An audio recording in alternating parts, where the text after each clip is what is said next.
Hello, my name's Casey Shutt. I'm the pastor at King's Cross Church in Oklahoma City, and this is Little Church, where we're considering what it looks like for families to lead their homes in worship and Christian formation.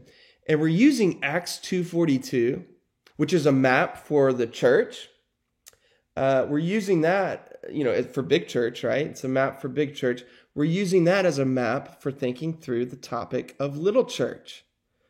And the first thing that the early church devoted itself to in that Acts passage 2:42 and following is the apostles' teaching. So we too want to, in our homes, devote ourselves to the apostles' teaching. Well, what does that refer to? It refers to the scriptures, right? The Bible. We want to read and teach the Bible. In this video, I want to consider two questions. When do you begin this as a family, and what do you read? So first, when? When do you start reading to your children? Sarah and I, the day we came home from the hospital, we began reading the scriptures to our daughter. And here's why. We wanted there never to be a day where she did not remember us reading the scriptures to her. And not only that, it built into our own kind of rhythm, daily scripture reading. And for us, we did it before bed. Now, alongside the Bible, which obviously is your greatest resource in all of this, there are also some children's Bibles that I think are worth your attention. And the first that I will mention is the Jesus Storybook Bible, right here.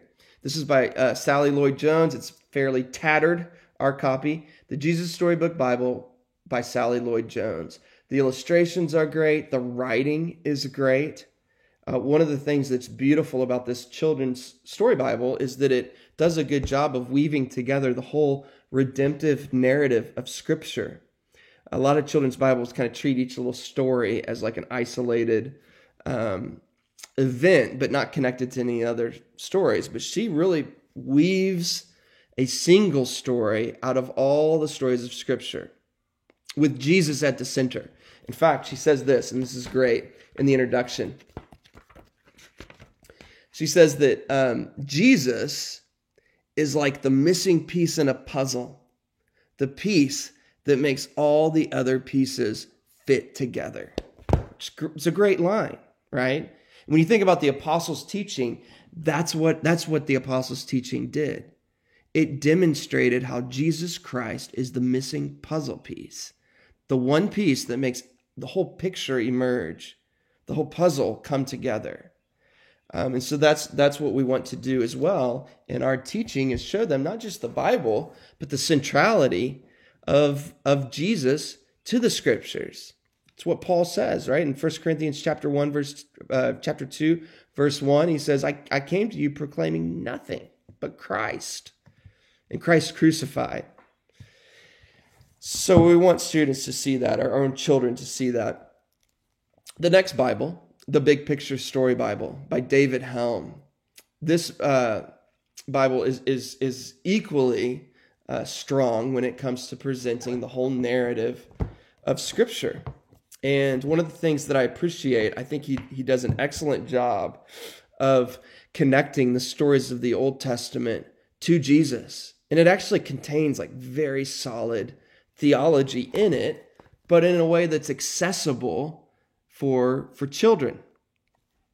One final resource is this little devotion book, Thoughts to Make Your Heart Sing by Sally Lloyd Jones. Again, by Sally Lloyd Jones, and the illustrations are by the same artist. Jago is his name. I don't know if that's how you pronounce it, but that's his name. And this book is I would say is more geared towards elementary age students, especially like upper elementary, for them to read themselves. Each devotion is just a single page. So they're all reflections based on a passage or a verse of Scripture. And those are excellent to consider. So that's consideration of this big topic of the apostles' teaching. In the next video, we will consider what it means to have fellowship with one another.